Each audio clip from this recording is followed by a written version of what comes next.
ați revenit la Echilibru. Sunt gazda dumneavoastră, psiholog Elena Harpur, iar astăzi vorbim cu Aida Blizzard, consilier de imagine, despre ce purtăm de sărbători. Bună, Aida! Bună, mulțumesc pentru invitație. Și eu mulțumesc că ai acceptat invitația. Uite că avem subiectul ăsta foarte interesant și plăcut. Ce e la modă anul ăsta? Sau, mai bine zis, 2023-2024, că îl prindem și pe următorul.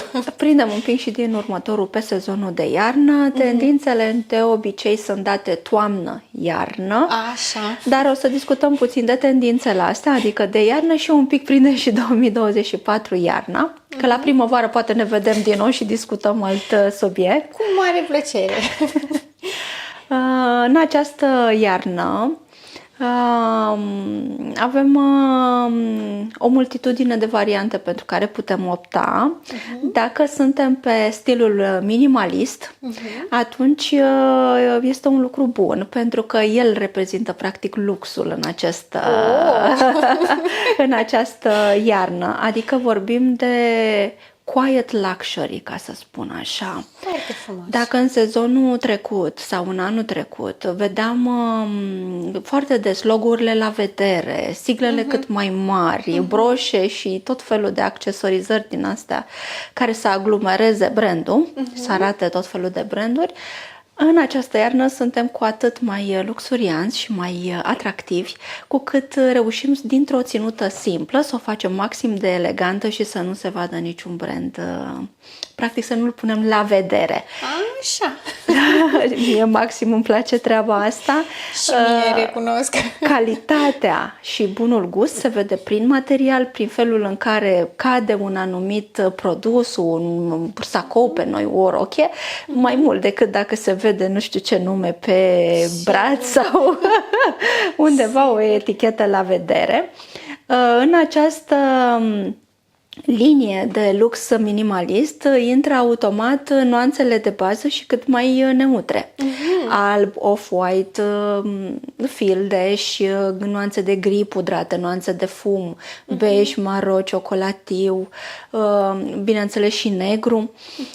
Deci nuanțele de bază. Ei bine, ori mergem pe variante alb-negru sau totul alb din cap până în picioare, ori pe contrast mic, adică nuanțe apropiate. Dacă punem un gri fumuriu, putem să le dulcim cu un pic de roz pudră. Dacă punem, nu știu, negru, ideal este să punem alb. Dacă vrem foarte, foarte elegant și așa mai departe, bineînțeles, all black este ținuta câștigătoare ca de fiecare dată. Deci, dacă vrem să fim elegante și simple, optăm așa. Dacă vrem să fim extravagante și atractive și mai ales că vine perioada de sărbători, putem face foarte bine parada, ca să spun așa, de auriu, de argintiu. Dacă le punem într-o ținută smart casual, atunci putem să punem o fustă, da? Sclipitoare cu un plover și o ținută, o încălțăminte mai comodă și arătăm relaxat, cu toate că punem auriu sau argintiu. Sau dacă este revelion, atunci putem pune chiar și o rochie toată aurie sau toată argintie. Cu toate că e de recomandat mai bine să folosim astea, cu nuanțele astea de puternice și de metalice pe accesorii. Însă dacă am urmărit podiumul sau premierele din această iarnă, am observat că s-a folosit foarte mult auriu sau foarte mult argintiu sau ținută toată, bineînțeles la ținutele de gală, da? La evenimente importante, toate cu pietre și aplicații de mână, deci putem face asta într-o ținută dacă este toată din aceeași poveste. Mai putem pune franjuri foarte mulți. Dacă corpul ne permite și mergem într-un astfel de loc, că nu ne putem îmbrăca așa oriunde, ați observat și că vedetele și personalitățile au optat pentru lenjerie la vedere, pentru rochii destul de transparente. Adică dacă modul de viață și mediul în care ne aflăm permite așa ceva, putem inclusiv și asta cu o capă de blăniță sau cu o etolă care să acopere anumite părți, să nu ne fie frig până ajungem acolo. mai ales de Revelion, cred că se poate. Sigur că da. Anumite evenimente speciale în care necesită ținută de gală. De Revelion, de asemenea, putem să ne facem de cap, să spun așa. Exact. Ne simțim strălucitoare și frumoase. Corect.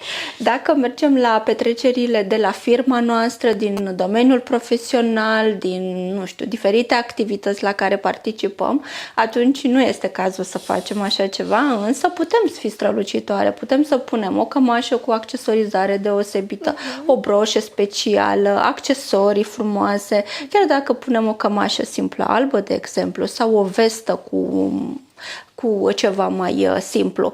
Adică nu trebuie să fim lipsite de strălucire și de accesorizare, pentru că se și poartă și mai ales la femei dă întotdeauna o notă de feminitate și de studiu un pic și că s-a preocupat de ținuta respectivă. Chiar și la bărbați arată bine asta. Întotdeauna dacă un bărbat îl vedem cu o cămașă cu niște butoni, ne place mai mult decât un bărbat care a pus un sacou elegant, dar cu nasturi la vedere, de exemplu. E mai bine să fie ascuns și să-și pune și un ceas. De ce nu și un domn? Desigur, nu îi neglijăm și pe domnii, și ei dau savoare și culoare vieții. Sigur că da, de aceea este foarte bine atunci când mergem în pereche, în familie, în cuplu, undeva, să ne îngrijim și de ținuta partenerului. Bineînțeles că el alege cu ce se îmbracă, însă e bine un pic să ne corelăm ținutele, să fie o îmbinare frumoasă, pentru că noi nu suntem o imagine separată. Noi formăm un cuplu și mesajul este împreună și atunci este foarte frumos să fie împreună și la ținută. Nu mai spun de faptul că atunci când nu se întâmplă asta, se dă un mesaj în exterior care nu este greșit, este cel real și din păcate este nefericit. Așa că mai bine să facem eforturi și în comunicare, și în relație, și în felul în care ne îmbrăcăm, mai ales când mergem împreună undeva. Să fim cel puțin rezonanți, dacă nu chiar la fel, că aș vrea să evit cumva părerea sau impresia în care ar trebui să aibă aceeași culoare. Nu, asta este o greșeală. Mulțumesc! Asta este o greșeală, face parte din distracția la nuntă, de exemplu, sau la un eveniment, rochia roșie a doamnei cu cămașa roșie a domnului sau cu papionul roșu și am murit toți. Adică nu despre asta este vorba despre a îmbina stilul frumos, dacă unul este îmbrăcat elegant să fie și celălalt, dacă unul e smart casual să fie și celălalt, iar dacă vorbim de culori, e ideal să fie complementare sau în contrast foarte frumos. Dimpotrivă, unul să îl scoată în evidență pe celălalt mult mai bine. Se spune că o femeie frumoasă este potențată de partenerul ei dacă el este un domn cum trebuie și atunci femeia este și mai frumoasă. La fel și bărbatul. Dacă este însoțit de o femeie elegantă și sunt împreună armonioși și ca și comportament și atitudine și ca îmbrăcăminte, întotdeauna îi arată de 10 ori mai bine decât atunci când vin singure. Apropo, la bal, la Revelion nu prea se merge neînsoțit. Așa ca și... Acum să nu-i speriem pe cei single. Nu, dar dacă avem parteneri, este frumos să mergem împreună. Da, există situații în care nu merg împreună? Există și situații când nu merg împreună și iarăși vorbim despre mesaj și cel verbal și cel non-verbal, iarăși spunem câte ceva. Deci atât culoarea cât și tipul de îmbrăcăminte vorbește despre noi și dacă ținem gurița închisă. Da, știi că există și expresia aceea care spune nu există secret al sufletului care să nu se vadă în comportament. Oh, ce bine spui tu! Deci ce înseamnă profesia la tine, chiar așa este. Da, totul se vede și dacă ne simțim bine în pielea proprie și dacă avem preocupare către detalii și tipul de personalitate se vede în felul în care ne îmbrăcăm și ne comportăm, la fel și relația de cuplu, pentru că ea capătă o identitate proprie din momentul în care partenerii fac un cuplu și atunci ea se manifestă de sine stătătoare cu ei doi împreună. Separat nu prea mai merge. Corect. Dacă revenim la ceea ce purtăm în acest sezon, roșul este vedetă în perioada de sărbători, el se poartă în general, dar anul ăsta este paradă de roșu. Așa. Un roșu puternic care arată pasiune, care arată forță.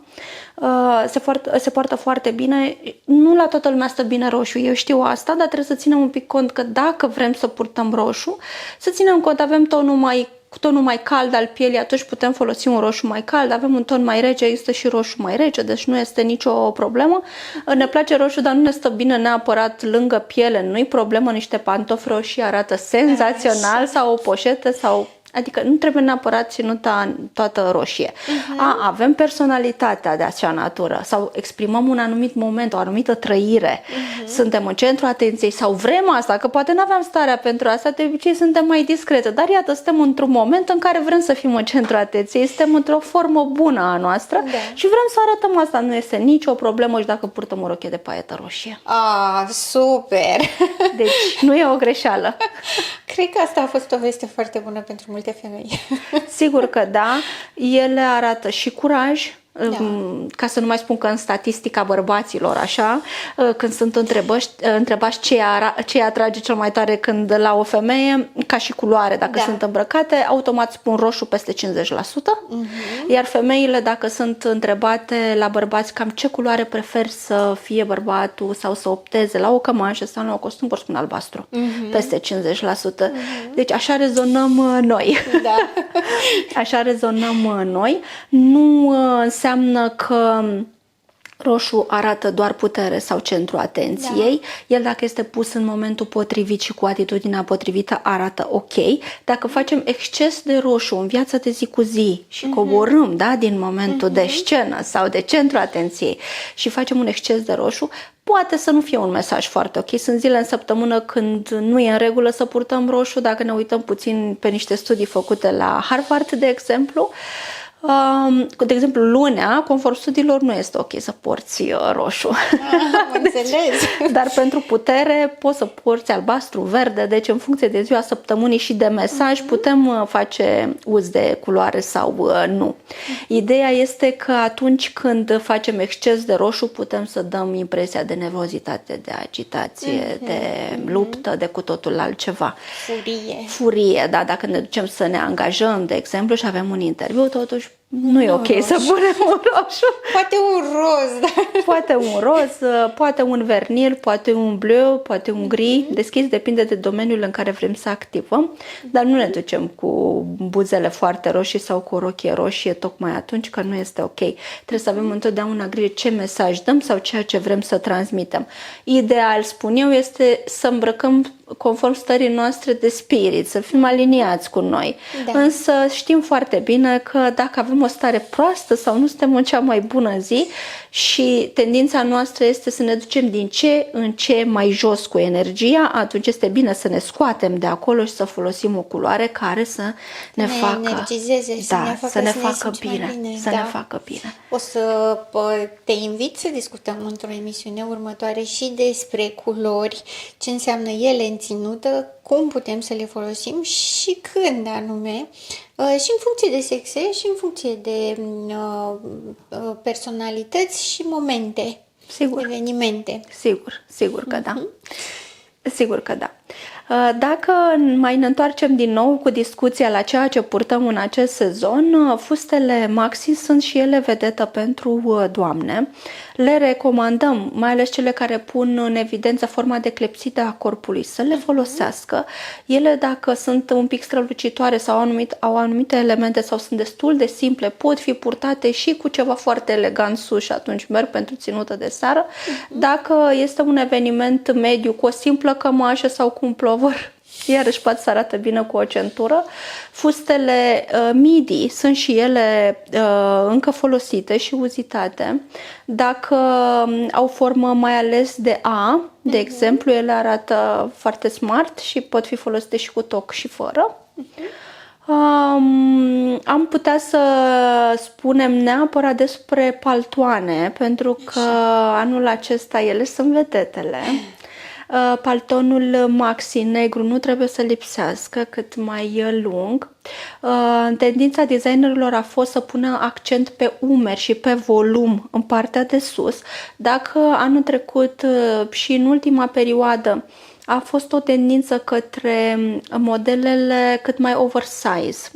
Acum ne întoarcem la hainele care arată forma corpului, dar nu în exces. Ideea este de a crea forma de clepsidă sau firească a corpului cu accent pe umeri și mai ales dacă avem centuri sau nasturi, să putem să marcăm talia foarte bine acolo. Despre asta este vorba. Marcaj pe talie și maxim sus. Foarte mult se poartă carourile acelea scoțiene. Ele au apărut în colecții, fie că vorbim de șaluri, fie că vorbim de un sacou. Întotdeauna arată sărbătoare. Deci vedem modelul acela cu carouri pe roșu sau pe verde și imediat spune vine Crăciunul. Deci îl putem folosi și el apare foarte des în colecțiile la care noi avem acces și ne putem folosi de un astfel de accesoriu. Mănușile și ele de piele arată foarte bine, mai ales dacă sunt în ton cu poșeta sau încălțămintea sau cu niște șosete colorate, adică fac chic și deliciu unei ținute. Ne scot din conformul și griul cotidian un pic și arată și faptul că în 2023 încă poți să ai timp și pentru asta. Glumești, întotdeauna ne facem timp și pentru asta. Cred că știi că erau și statisticile care spuneau că cel mai mult timp al unei femei se scurge în fața șifonierului. Eu m-aș bucura să fie așa, pentru că ăsta este element de feminitate. Pe mine mă îngrozește femeia care se grăbește și care nu mai are timp de asta. Femeia care stă prea mult în oglindă nu mă sperie. Stă cu sens acolo, pentru că acolo este locul ei, nu? Exact. În fața oglinzii, acordând atenție ei, personalității ei, stării ei, feminității ei și a ceea ce vrea să transmită. Este elementul apei oglinda.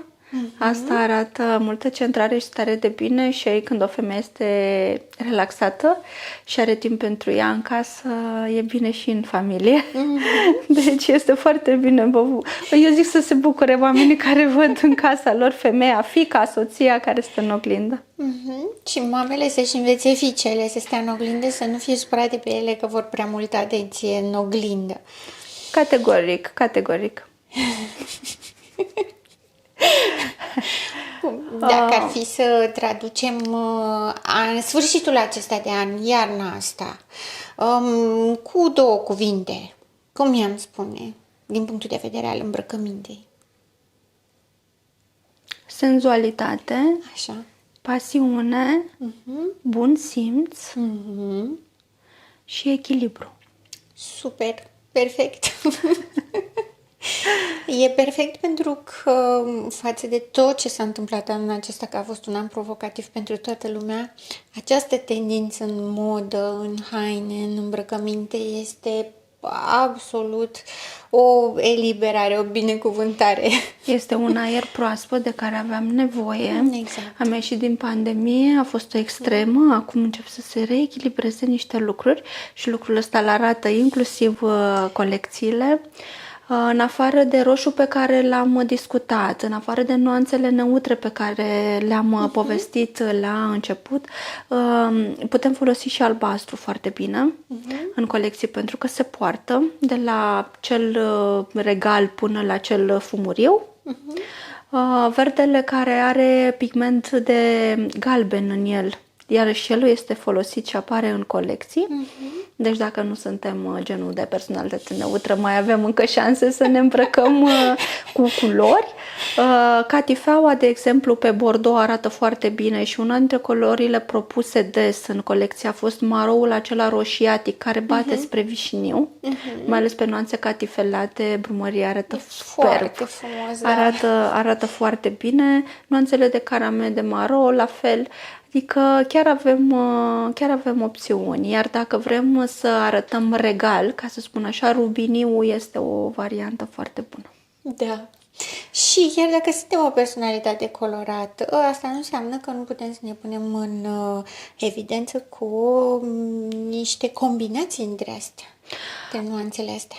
Categoric, se spune că mai mult de 3 nuanțe deja este un act de curaj, dar dacă imprimeul respectiv este astfel lucrat, nu este nicio problemă. Dacă încercăm noi să combinăm separat. Mai mult de 3 nuanțe este greu dacă nu știm să facem asta, pentru că în mod normal, ca să nu ne izbească la ochi foarte tare, ar trebui să fie 3 nuanțe apropiate, da? De exemplu, care sunt pe aceeași paletă. De exemplu, verde, albastru, mov. Ei, dacă le vedem împreună, nu ne agresează, pentru că ele sunt unele lângă altele. Da. Dacă sunt nuanțe de contrast, e destul de greu. E bine să avem 2 nuanțe de contrast, iar dacă există a 3-a, trebuie să fie neutră, ca să se liniștească toată ținuta, să fie ok. Iată că am avut și sfaturi. Deci toată lumea poate să stea liniștită că există nu numai soluții, ci și noutăți extrem de interesante și care ne vor aduce un plus de bucurie și de liniște. Categoric, iar a fi nou nu înseamnă întotdeauna a-ți lua o garderobă cu totul nou în anul respectiv. Sigur. Putem să vedem întotdeauna ceea ce avem acasă, ceea ce nu este atât de uzat încât să nu poată fi folosit, ce putem reinterpreta, ce putem folosi și doar atunci venim cu niște elemente care să aducă plusul de nou. Un refresh, ca să spun așa, nu înseamnă piese 100% noi toate. Exact. Nu, înseamnă doar să fim smart și să știm să aducem doar ceea ce ne mai lipsește. Avem grijă ca pantoful să fie totdeauna impecabil, avem grijă accesoriile să fie noi, să avem un element nou, măcar o cămașă, o pălărie, un sacou nou, dar în rest putem folosi și reinterpreta foarte bine elementele pe care le avem deja. Super! Ei vom avea un an nou și un început de an nou, smart. Sigur. Mulțumesc foarte mult, Aida, și vă mulțumesc dumneavoastră că ați fost alături de noi. Iată câte lucruri și informații noi am aflat. Mie mi-a făcut foarte mare plăcere, mereu îmi face plăcere să am invitate pe Aida. Pare stilul acesta foarte carismatic și extrem de plăcut și mai mult decât atât, întotdeauna dacă aplicați sfaturile ei o să vedeți un rezultat pe măsură. Vă mulțumesc și până data viitoare rămâneți în echilibru.